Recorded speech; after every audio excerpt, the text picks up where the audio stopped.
Desde que foi ouvido cobrando dinheiro de Daniel Vorcaro, Flávio Bolsonaro tenta se explicar. E às vezes até facilitam as coisas para ele. Por segurança jurídica ou por ingenuidade, perguntam até se ele não sabia que o dinheiro do Vorcaro era sujo. Senador, todo mundo já sabia que ele era enrolado em 2024. Desculpe interromper o senhor, só para colocar o raciocínio. Todo mundo sabia em 2024 que ele era enrolado. Seu pai fez uma postagem dizendo que ele fazia parte do sistema. Olha, eu posso falar? Por favor. Obrigado. Vocês estão dizendo que eu devia ter obrigação de saber de algo que o Brasil inteiro não sabia. Também vale explorar a seriedade daquilo que Flávio tenta nos convencer de que é coincidência. Imagine você, o grupo político que pega dinheiro do golpista da Previdência é o mesmo grupo que usou seu poder para dar a esse golpista acesso ao dinheiro da Previdência em primeiro lugar. Senador, você comprar um picolé e dizer, pô, obrigado aí, meu irmão, o troco aí, fica com o troco aí, meu irmão, é muito diferente de um senador que quer ser presidente da República, ligar para um banqueiro, pegar 64 milhões, sendo que no estado do seu partido aqui, investiu 1 bilhão e 400 milhões de dinheiro público, dinheiro dos servidores, no banco desse cidadão. Então, não é uma conversa de carioca informal, é uma coisa muito séria do senador. Não faça relações criminosas, por favor, Otávio. Eu não tenho absolutamente nenhuma ingerência no governo do Estado do Rio de Janeiro. Não, mas o ponto é que essa é uma informação pública, senador. O ponto é dessas relações. Você quer me vincular a uma situação que, à época, absolutamente ninguém tinha ideia de a que ponto chegaria como estamos vendo hoje. Se eles contarem uma história de trás para frente, é muito fácil. Não, senador. O que resta a Flávio é dizer que ele não sabe de onde o dinheiro vinha. Ele não sabia que estava saindo do bolso do aposentado. Mas se ele estava cobrando, ele ao menos deveria saber para onde esse dinheiro estava indo. Só que nem isso ele consegue explicar. Tem a justificativa do filme em homenagem ao pai dele, claro. Mas parece cada vez mais só isso aí mesmo. Uma justificativa e muito cara. E aí a coisa fica potencialmente bizarra, né? Por que é que o dinheiro dos velhinhos saía do Brasil e ia para os Estados Unidos para ser operado por um advogado ligado ao Eduardo Bolsonaro num fundo batizado com o nome Heaven Gate? Quase o mesmo nome de uma seita dos anos 90, estudada por estimular os seus adeptos a atos extremos, ridículos, perigosos e, no fim, mortais. Por que é que o dinheiro do filme ia para o Heaven Gate? Então o senhor não sabe se o dinheiro foi todo. Pode ter ficado uma parte desse dinheiro com o Heaven Gate? É isso? Não posso te afirmar isso. Não posso então afirmar o senhor não isso. sabe o destino de todo o dinheiro? O senhor estava cobrando 60 milhões de reais sem saber direito para onde ia o dinheiro? Não, olha só, eu fui buscar investidor. Eu não fui gestão do filme, eu não participei de gestão do filme, não dirigi o filme. Nem o ator que me interpretou eu escolhi. Quer dizer, eu não tenho absolutamente nada. O que eu fiz foi buscar um filho, buscar investimento privado para um filme que vai ser feito privado em homenagem ao seu próprio pai. Ele não sabe de onde o dinheiro estava vindo, ele não sabe para onde o dinheiro estava indo e ainda assim, né? Ele está sempre no caminho do dinheiro. Como explicar isso para os aliados, que acham que numa campanha presidencial uma situação dessas é insustentável? Opa, bora marcar mais uma reunião. A bancada do PL na Câmara marcou uma reunião para amanhã, às 11 horas da manhã, justamente com o senador Flávio Bolsonaro para discutir a crise que se instalou na pré-campanha à presidência da República. Para os aliados, o Flávio precisa oferecer garantias convincentes de que não tem mais nada pior para vazar. E essa garantia é difícil de dar, hein? Os deputados querem ouvir de Flávio explicações e tirar dúvidas sobre essa relação com o Vorcaro. Os aliados de Flávio temem que novas revelações prejudiquem a imagem do filho de Jair Bolsonaro, já que a gente sabe que tudo que foi descoberto até agora foi de um celular só. Isso é sobre os aliados, né? E para lidar com os apoiadores? Bom, a estratégia é outra. A parte mais previsível é a alegação de perseguição política. Um clássico. A gente está num país onde temos um presidente da República que tem ódio, tem rancor e que a todo momento bota a máquina pública contra os seus adversários políticos. Se a reação do Flávio ficasse só na arena política, entre os seus iguais, aí ele não seria um Bolsonaro, né? O Jair já tinha deixado aberto o precedente de jogar os apoiadores fanatizados contra os jornalistas que trazem as denúncias. O senhor utilizou em algum momento, deputado, o dinheiro que o senhor recebia de auxílio moradia para pagar esse primeiro apartamento? Como eu estava solteiro naquela época, esse dinheiro do auxílio moradia eu usava para comer gente. Está satisfeito agora ou não? Flávio agora pode estar prestes a radicalizar essa grande contradição do bolsonarismo, que é defender a liberdade de expressão num dia e acossar jornalista no outro. A partir do momento que um repórter faz uma pergunta se o Vorcaro financiou o filme e o senhor dá uma risada, o senhor chama ele de militante e o senhor diz, é mentira, é mentira, é mentira. Isso é um comportamento de um inocente? Não! As pessoas estão te conhecendo agora, o senhor está se apresentando agora, né? Como essa pessoa presidenciável. E aí, de repente, desculpa falar assim, o português bem claro, mas o senhor foi pego na mentira, né? O senhor explicou por quê, disse, olha, eu tinha um contrato de confidencialidade. Não fui pego na mentira, Débora, desculpa, eu não fui pego na mentira. Deixa eu só concluir, só um pouquinho. Foi algo que eu fui forçado a fazer, né?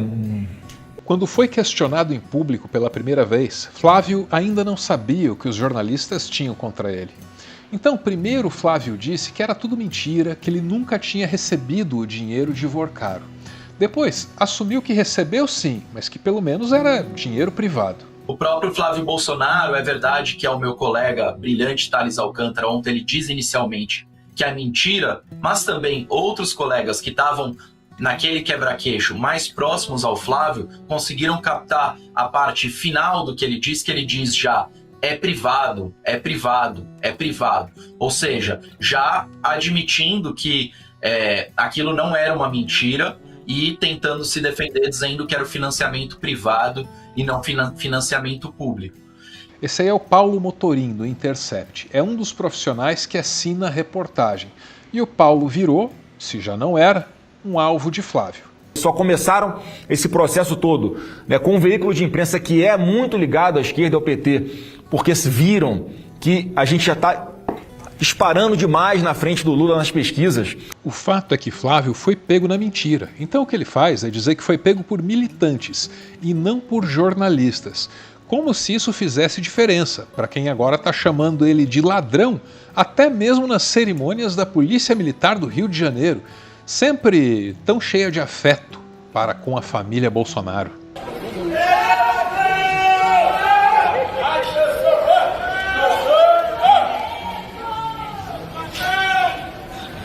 E Flávio não vai deixar de revidar esses jornalistas nominalmente. Tá aí o que ele escreve. Não foi denúncia, foi vingança. Editor do Intercept, Paulo Motorim, tem parente, Mauro Motorim, na direção de empresa que perdeu licitação para a produtora do filme de Bolsonaro em São Paulo. O Intercept acabou com a Lava Jato, tirou Lula da cadeia e botou na presidência. E vai fazer de tudo para mantê-lo. Não vamos permitir que eles interceptem mais uma vez a esperança do povo brasileiro. Uma coisa é o Intercept, revelando a parceria entre Flávio e Vorcaro. Outra coisa é a produtora do filme recebendo dinheiro da Prefeitura de São Paulo por pontos de Wi-Fi que nunca instalou. Esses dois esquemas podem estar entrelaçados, mas surgiram no noticiário brasileiro graças a investigações diferentes de veículos diferentes. Tá aí o Demétrio Vecchioli, do Metrópolis. Quem descobriu o esquema da produtora do filme do Bolsonaro com a prefeitura em programa de Wi-Fi fui eu. O Paulo Motorim não teve qualquer participação na pauta. Esse tipo de menção direta do Flávio aos jornalistas é a senha para que os apoiadores intensifiquem os ataques. Foi assim lá atrás com Juliana Dalpiva, autora de O Negócio do Jair. Esse livro revelou em detalhes como a família Bolsonaro mantinha uma franquia de rachadinhas. Uma franquia que começava na Câmara de Vereadores do Rio, passava pela Assembleia Legislativa e terminava em Brasília. Cada mandato de cada filho era uma filial. A gerência era da ex-esposa, já a diretoria do esquema era do próprio Jair. Juliana revelou esse esquema numa investigação impecável. Começou lendo as piores barbaridades nas redes sociais, escritas pelos apoiadores do Jair. E aí, quando se deu conta, já estava recebendo ameaça de morte do advogado da família. Juliana. É uma mensagem longa e bastante grosseira, né, ofensiva e também com conteúdo intimidatório. Eu te confesso que assim, o que ficou gravado mais forte na minha memória de toda aquela mensagem é um trecho em que ele fala para eu mudar para a China e faz uma insinuação de que se eu fizesse o meu trabalho que eu faço aqui no Brasil lá, o meu corpo podia desaparecer, né? E tem um outro trecho também que ficou bem marcado na minha memória, que é quando ele me chama de inimiga da pátria. A intimidação pela ameaça não é a única estratégia disponível nessas horas. Também tem o assédio jurídico, e esse tem sido usado para impedir que fofocas muito comentadas, muito conhecidas em Brasília, virem assunto agora, durante a campanha. Há uma história específica que tem exigido grande esforço para ser abafada. Fazer jornalismo no Brasil de 2026 não vai ser fácil. Os colegas jornalistas até poderiam rezar, pedir proteção, mas parece que o Flávio quer monopólio até sobre a relação com o divino. E na sequência, a gente vai falar sobre como esse senador tem usado o santo nome no vão propósito de se livrar das denúncias. Antes, porém, uma indicação de cinema. Esse aí é o Louis Malle, cresceu na França ocupada pelos nazistas e viu muita coisa muito triste, muito de perto. Perdeu amigos, perdeu afetos desde muito cedo para os horrores daquela época. Só que aí ele cresceu e transformou essa experiência num filme magnífico. O título é Adeus Meninos e é o raro caso de uma narrativa sobre a Segunda Guerra que é muito mais cheia assim, de ternura, de humanidade, que sei lá, de propaganda ideológica, discurso triunfalista, cenas de ação, etc. e tal. É um filme de 1987, foi muito premiado, foi um sucesso na época, mas meio que sumiu, né? Só que ele sempre reaparece, viu? E sempre que reaparece, agrada. E Adeus Meninos pode ser visto onde no Brasil? Na Fílmica, né? Onde mais? Dia desses, inclusive, era um dos mais vistos por lá. A Fílmica, você sabe, uma plataforma de streaming brasileira e o lugar certo para achar tesouros como esse aí. Tá com condições especiais, só que por tempo limitado. Tem o plano mensal, usa o meu cupom ARVRO. E aí a mensalidade de R$19,90 sai por R$14,90. Outra opção é o passe anual Pix. Aí você usa o cupom PIXARVRO. Vai ganhar um desconto de R$70 e um ano inteirinho de Fílmica fica por R$99,90. Muito obrigado, Fílmica. E agora, de volta ao nosso tema principal. Não pode pregar na praia, cadê a lei? Cadê a lei? Cadê a lei? Só mostra a lei e fala que eu não posso? Ou é na carteirada? É na carteirada. Só foi na carteirada. Essas cenas foram gravadas num final de semana ensolarado de maio de 2026 em Santa Catarina.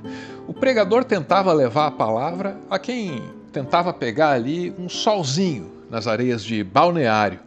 Um solzinho, assim no diminutivo, uma réstia de sol, né? Porque Balneário tem a faixa de areia menos ensolarada do Brasil. Os prédios ali são muito altos, construídos bem rente ao mar, e aí eles projetam as sombras deles nas areias durante boas horas do dia. Mas os catarinenses não precisam temer as sombras. Aí está o nosso pregador trazendo a luz. É agressão dizer às pessoas que Jesus ama, é agressão, está agredindo. Não é agressão não, querido. Dizer às pessoas Jesus ama, não é agressão, é a vida. Onde é que eu estou agredindo alguém aqui, dizendo Jesus salva, escapa pela tua alma e o pecado mata? Onde é que está a minha agressão? E o fiscal da prefeitura, tadinho, até tenta ponderar, tenta avisar, tenta conversar com muita paciência, com muita educação, que talvez, só talvez assim, aquilo ali seja inadequado, né?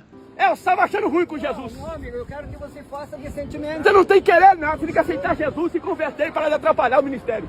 Atrapalhar o que Deus está fazendo. E para o nosso obstinado pregador, que está ali embriagado pela palavra, esse é o início de uma batalha espiritual. Tem que ser, Deus não é surdo. Deus não é surdo, mas o mar está gritando alto, né? Porque os céus manifestam a glória de Deus. Deus não é surdo, mas o relâmpago é alto. Tá! Deus não é surdo. Perceba aí que o pregador, ele valida o seu direito à pregação usando como argumento uma certa superioridade moral, hein? Ele que está ali incentivando as pessoas a viverem uma vida correta, uma vida ética, moral, ele não pode fazer barulho. Mas quem quiser cantar e dançar, celebrando a devassidão do sexo, esses podem. Aliás, essa linha de argumentação ela é muito comum, tá? Como atesta uma pesquisa feita para esse outro vídeo, um vídeo anterior aí sobre esse mesmo tema. Se fosse alguém dançando samba aqui, ó, cantando forró, ninguém tava achando ruim. Não pode. Aí não pode. Se alguém quiser cantar aqui, não pode abrir a boca? Você vai mandar na boca dos outros? Nada se sabe sobre a vida do pregador de Balneário. Ninguém, na vasta audiência do vídeo viral, protagonizado por ele, sabe se a conduta desse homem aí, de fato, põe em prática aquilo que ele prega. E é sempre assim, né? Em geral, tudo que a gente tem de um pregador é a palavra, que é tudo que ele oferece. O diabo quer ver assassinato, pedofilia. O diabo quer ver tudo que não presta, estupro. O diabo quer ver corrupção. Esse país está nessa miséria. Mas e quando a gente sabe que a conduta do pregador não é uma grande coisa? Será que é prudente continuar aceitando a palavra desse cara? Caso em questão, Flávio Bolsonaro, cobrando dinheiro de mafioso, de estelionatário, ladrão da Previdência, batedor de carteira de velhinho. Esse é o Vorcaro. Então, se você puder me dar um toque, uma posição aí, Daniel, porque a gente precisa saber o que faz, cara, da vida, porque já tem muita conta para pagar esse mês.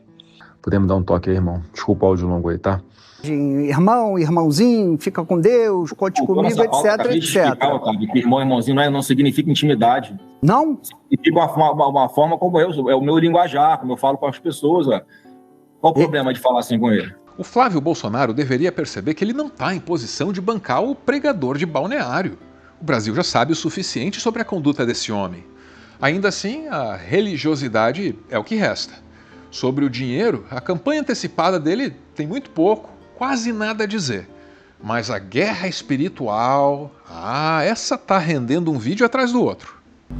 Eu sei que essa não é uma batalha só aqui, na terra, no plano, é uma batalha espiritual acima de tudo. Então hoje é domingo, estou aqui indo fazer a coisa mais importante nessa campanha, que é buscar essa proteção espiritual. Estou mais forte do que nunca, estou mais motivado do que nunca. Bora. O Lula falou que ia fazer o diabo para ficar no poder. Ele só esqueceu de uma coisa. Enquanto ele está com o diabo, eu estou com Deus. Flávio Bolsonaro está acuado. E todo ser humano acuado precisa de um refúgio. O que nos leva ao ensaísta inglês Samuel Johnson, que é aquele que escreveu "O patriotismo é o último refúgio dos canalhas". Mais tarde, o nosso Milor Fernandes localizou essa pérola de sabedoria, trouxe ela para o nosso contexto e arrematou mais ou menos assim: no Brasil, é o primeiro. Para um filho do Jair, o patriotismo seria mesmo a escolha mais óbvia numa hora dessas. Ainda assim, Flávio escolheu a religiosidade, que, como se sabe, também pode ser outro refúgio muito popular entre os canalhas, principalmente desde o boom evangélico. O problema é que talvez e só talvez esse refúgio aí já esteja lotado, porque o Flávio Bolsonaro ainda está no meio de uma disputa com a madrasta, Michele, pela candidatura presidencial. O novo refúgio dele é basicamente o território dela. Eu orei ao Senhor e falei: Senhor, se um dia o Senhor me permitir chegar no poder, eu usarei esse poder para poder ajudar as pessoas. O veículo, alguns veículos de desinformação postaram: Michele faz pacto com Deus para estar no poder.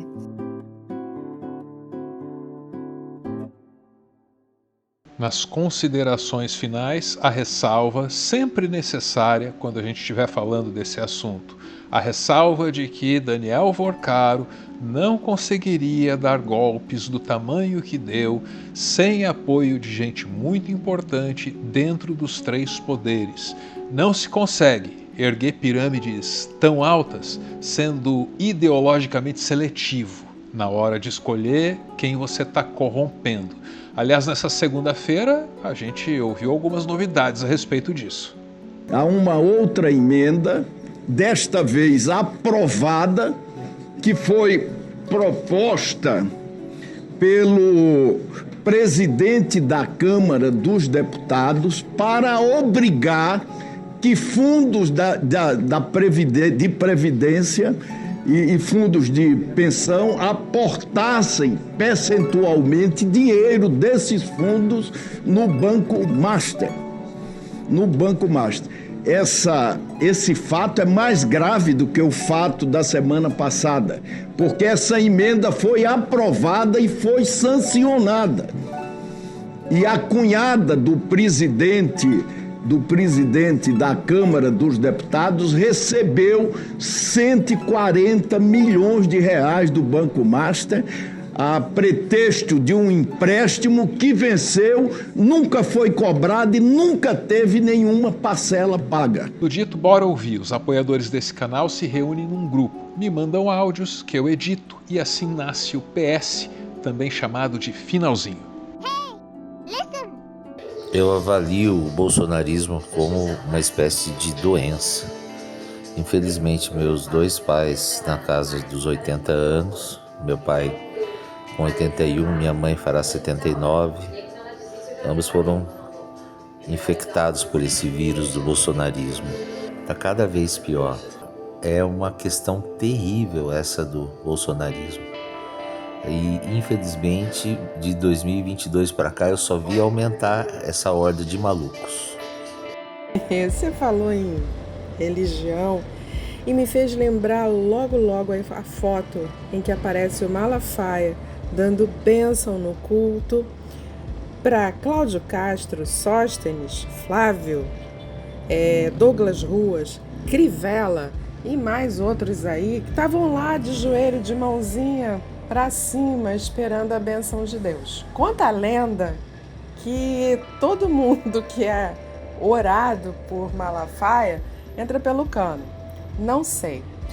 Esse papo de batalha espiritual me lembrou o print maravilhoso de um cara que estava fazendo projeção espiritual no centro do Rio de Janeiro e toma um pau de um sujeito que estava lá no plano espiritual atacando os outros com a cimitarra afiada. Sobre o ser que habita o centro do Rio de Janeiro. Quem estiver fazendo projeção astral, não se projete no centro do Rio de Janeiro, pois tem alguém muito forte projetado lá, perseguindo as pessoas com uma cimitarra afiada. Fui pego e saí muito danificado espiritualmente. Preciso de tempo para a recuperação. Senhores, desde a primeira vez que eu ouvi esse relato eu fiquei encantado, porque surgiram muitas perguntas na minha cabeça e definitivamente nenhuma resposta. Oi, tu conhece a Dani? Que Dani?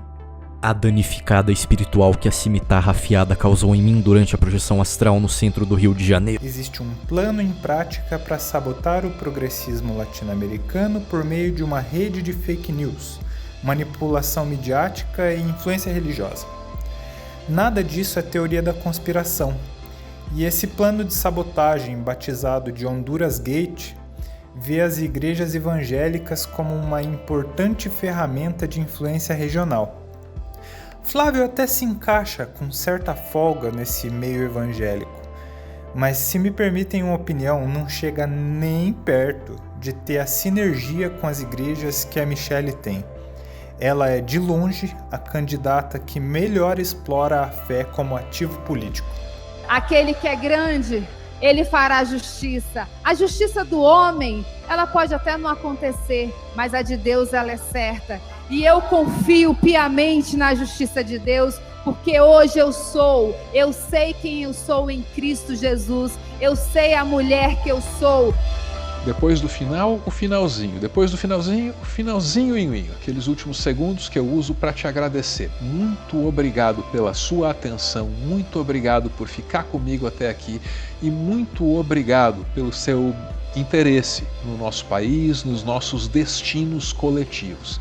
Te agradeço muito, te agradeço sinceramente. Se quiser interagir com esse conteúdo, sempre ajuda ele aí um pouquinho mais longe, a ser um pouquinho mais seu também, né? Porque graças a essas suas interações, o conteúdo pode ser mostrado para mais gente. Se a generosidade estiver batendo mais forte hoje, tem a chave Pix. Pensa em mim, mas avalie as suas possibilidades. Pensa em você primeiro. Um beijo e, como sempre, valeu!